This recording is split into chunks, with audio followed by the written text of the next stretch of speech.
Kunnamkulam lockup മർദ്ദന കേസിൽ പ്രതികളായ ഉദ്യോഗസ്ഥർക്കെതിരെ കടുത്ത നടപടി ഉടൻ എന്ന് സൂചന. സർവീസിൽ നിന്ന് പുറത്താക്കുന്നതുൾപ്പെടെ പരിഗണനയിലാണ്.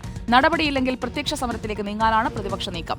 പോലീസുകാരുടെ വീടുകളിലേക്ക് ഇന്നും മാർച്ച് നടത്തും. മർദ്ദനമേറ്റ സുജിത്ത് ഇന്ന് മാധ്യമങ്ങളെ കാണും.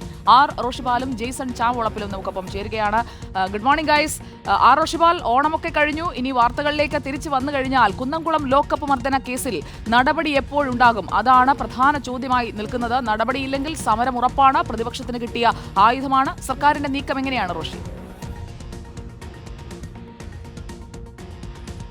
സുജയ പാർവതി, പ്രതിപക്ഷം ഇത് രാഷ്ട്രീയ ആയുധമാക്കുമെന്ന സാഹചര്യത്തിൽ തന്നെയാണ് സർക്കാർ എത്രയും പെട്ടെന്ന് നടപടിയിലേക്ക് പോകാൻ തയ്യാറെടുക്കുന്നത്.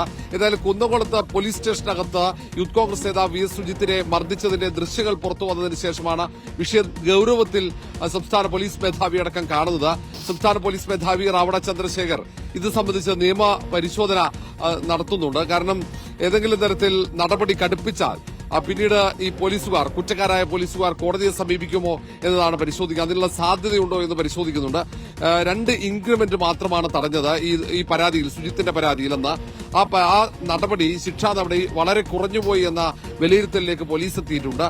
ഇപ്പോൾ സുജിത്ത് നൽകിയ പരാതി കോടതിയിലുണ്ട്. ക്രിമിനൽ നടപടിക്രമങ്ങൾ കോടതിയിൽ പൂർത്തിയായിട്ടില്ല. അത് നടക്കുന്ന സാഹചര്യത്തിലാണ് ഇങ്ങനെ ഒരു നിയമോപദേശം തേടേണ്ടി വന്നത്.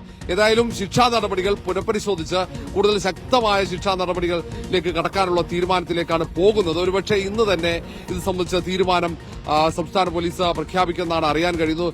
സർവീസിൽ നിന്ന് തന്നെ ഈ 3 പോലീസുകാരെ നീക്കം ചെയ്യണമെന്ന ആവശ്യമാണ് പ്രതിപക്ഷം ഉയർത്തിയത്. ആ ആവശ്യത്തോട് വളരെ പോസിറ്റീവായി തന്നെയാണ് പോലീസും ഒപ്പം സർക്കാരും കാണുന്നത്. കാരണം ഇനി നിയമസഭാ സമ്മേളനം 15-ന് തുടങ്ങുകയാണ്. എത്രയും പെട്ടെന്ന് ഇതിൽ നടപടി ഉണ്ടായില്ലെങ്കിൽ നിയമസഭയ്ക്കകത്ത് വലിയ വിഷയമായി ഇത് ഉയർത്തിക്കൊണ്ടുവരാൻ പ്രതിപക്ഷം ശ്രമിക്കും. മാത്രവുമല്ല, കോൺഗ്രസ് ഇതിനോടകം തന്നെ സമരം, സംസ്ഥാന വ്യാപകമായി പോലീസ് സ്റ്റേഷൻ മാർച്ച് അടക്കമുള്ള സമരം പ്രഖ്യാപിച്ചു കഴിഞ്ഞു. അതുകൊണ്ട് ഇന്ന് തന്നെ ഈ 3 പോലീസുകാർക്കെതിരെയുള്ള ശിക്ഷാ നടപടികൾ പുനഃപരിശോധിച്ച് തൊട്ടു പിന്നാലെ തന്നെ കടുത്ത ശിക്ഷാ നടപടി പ്രഖ്യാപിക്കാനാണ് സാധ്യത. Okay Roshi. Jaison Chavalappil, good morning. ഓണമൊക്കെ എങ്ങനെയുണ്ടായിരുന്നു? ഓണത്തിന്റെ സമയത്ത് പ്രതിഷേധത്തിനൊരു ഇടവേള നമ്മൾ കാണുകയും ചെയ്തു അല്ലേ? Good morning Sujiya. ഓണമൊക്കെ അതിന്റെ വഴിക്ക് പോകുന്നു. നമ്മൾ വാർത്തയുടെയും ഒപ്പമാണ്, ഒപ്പം ഓണത്തിന്റെയും ഒപ്പമാണ്. വരും ദിവസങ്ങളിലൊക്കെ സുജിയ ഇവിടെ എത്തുമെന്ന് തന്നെയാണ് പ്രതീക്ഷിക്കുന്നത്. നമ്മൾ കഴിഞ്ഞ വർഷത്തേക്കാൾ ഗംഭീരമായി പുലിക്കളിയൊക്കെ നമുക്ക് നടത്തേണ്ടതില്ലേ? ഏതായാലും അതിനിടയിലാണ് ചില അപകടകരമായ പുലികൾ സ്റ്റേഷനിൽ കയറുകയും സ്റ്റേഷനിൽ തോന്നിവാസം കാണിച്ചതിന്റെ ഒരു പ്രതിഫലനം അതിന്റെ ജെയ്സൺ, നമ്മൾ ഈ കാര്യത്തിൽ ഇപ്പോൾ ഈ സുജിത്തുമായിട്ട് ആദ്യം സംസാരിച്ചത് ജെയ്സൺ ആണ്. സുജിത്ത് നമ്മളോട് കൃത്യമായ കാര്യങ്ങൾ വിശദീകരിക്കുകയും നമ്മൾ ആ ദൃശ്യങ്ങളൊക്കെ കാണിക്കുകയും ചെയ്തിരുന്നു. ഈ പോലീസുകാരുടെ വീട്ടിലേക്ക് കേന്ദ്രീകരിച്ചാണല്ലോ ഓണത്തിന് മുൻപുള്ള ദിവസങ്ങളിലൊക്കെ ഈ മാർച്ച് നടന്നത്. സുജിത്ത് ഇന്ന് കൂടുതൽ കാര്യങ്ങളിൽ ഒരു വ്യക്തത വരുത്താൻ മാധ്യമങ്ങളെ കാണുമെന്നൊക്കെ കഴിഞ്ഞ ദിവസം പറഞ്ഞിരുന്നു. എപ്പോഴായിരിക്കും സുജിത്ത് മാധ്യമങ്ങളെ കാണുക? മാർച്ച് അടക്കമുള്ള പ്രതിഷേധ പരിപാടികൾ കാര്യമായി തന്നെ ഇന്നുണ്ടാകും. സുജിയ, ഇന്നലെ പ്രതിപക്ഷ നേതാവ് വി ഡി സതീശൻ സുജിത്തിന് വീട്ടിലെത്തി നടത്തിയ പ്രഖ്യാപനം ഈ സമരത്തിൻ്റെ ദിശ നിർണ്ണയിക്കുന്നതാണ്. എവിടേക്കാണ് ഈ സമരം പോകുന്നതെന്ന് വളരെ വ്യക്തമായ സൂചന പ്രതിപക്ഷ നേതാവ് നൽകുകയുണ്ടായി. അദ്ദേഹം പറഞ്ഞത്, കാക്കിയിട്ട് ഇനി ഈ 4 ഉദ്യോഗസ്ഥർ വീട്ടിൽ നിന്ന് പുറത്തിറങ്ങില്ല. അതായത് ലോ ആൻഡ് ഓർഡറിൽ ഇനിയൊരു പോലീസ് പണിയെടുക്കാമെന്ന് നിങ്ങൾ കരുതേണ്ട. അതോടൊപ്പം തന്നെ ഇവരെ പിരിച്ചുവിടണം അടക്കമുള്ള സമരം, ആവശ്യങ്ങൾ ഉന്നയിച്ചുകൊണ്ടുള്ള സമരം ശക്തമാക്കാൻ തന്നെയാണ് നിലവിൽ തീരുമാനിച്ചിരിക്കുന്നത്.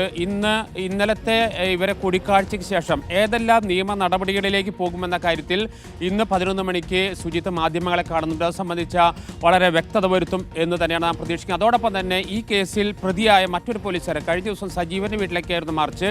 ഇന്ന് ശശീധരൻ, ഏറ്റവും ക്രൂരമായി സുജിത്തിനെ മർദ്ദിച്ചവരിൽ ഒരാൾ, അതായത് ക്യാമറയ്ക്ക് പുറത്ത് കാലിൽ 45 അടി അടിച്ച് ചാടാൻ പറഞ്ഞ ശശീധരൻ എന്ന ക്രിമിനലായ പോലീസുകാരൻ്റെ വീട്ടിലേക്കാണ് ഇന്ന് മാർച്ച് വെച്ചിരിക്കുന്നത്. അതോടൊപ്പം തന്നെ രമേശ് ചെന്നിത്തല ഇന്ന് വൈകിട്ട് സുജിത്തിൻ്റെ വീട്ടിലെത്തുന്നുണ്ട്. അത്തരത്തിൽ കോൺഗ്രസ് വലിയ രീതിയിൽ ഈ വിഷയം ഏറ്റെടുക്കുകയും പോലീസ് മർദ്ദനം എന്ന പൊതുവികാരം ഇതിന് സുജിത്തിനും കോൺഗ്രസിനും ഒപ്പമാണ് എന്ന ഒരു വിശ്വാസം കോൺഗ്രസിനുണ്ട്. അതുകൊണ്ട് തന്നെ അത് പരമാവധി ഉപയോഗപ്പെടുത്തുക, പ്രതിഷേധം ശക്തമാക്കുക. വരാൻ പോകുന്ന തിരഞ്ഞെടുപ്പുകളിൽ അത് വലിയ രീതിയിൽ പ്രതിഫലിക്കുമെന്ന കാര്യത്തിൽ സംശയമൊന്നുമില്ല. വരും ദിവസങ്ങളിൽ കൂടുതൽ CCTV ദൃശ്യങ്ങളൊക്കെ ഒരുപക്ഷെ പുറത്തു വന്നേക്കാം എന്ന സൂചനകളും ലഭിക്കുന്നുണ്ട്. ഏതായാലും പോലീസ് അതിക്രൂരമായ മർദ്ദനമാണ് നടത്തിയതെന്ന കാര്യത്തിൽ മനസാക്ഷിയുള്ള ഒരാൾക്കും സംശയമില്ല. അതുകൊണ്ട് തന്നെ സമരത്തെ പൂർണ്ണ പിന്തുണ പൊതുസമൂഹത്തിൽ നിന്നുണ്ട് എന്ന തിരിച്ചറിവുണ്ട് കോൺഗ്രസിന്. അതുകൊണ്ട് തന്നെയാണ് സമരം ശക്തമാക്കാനുള്ള തീരുമാനം. ഇന്നോ നാളെയോ, ഇപ്പോൾ നേരത്തെ റോഷി സൂചിപ്പിച്ചതുപോലെ ഇന്നോ നാളെയോ നടപടി ഉണ്ടാകുന്നതോടുകൂടി ഈ പ്രശ്നങ്ങൾക്ക് താൽക്കാലികമായി പരിഹാരമാകും. പക്ഷേ ഈ പ്രശ്നങ്ങൾ അവസാനിക്കുന്നില്ല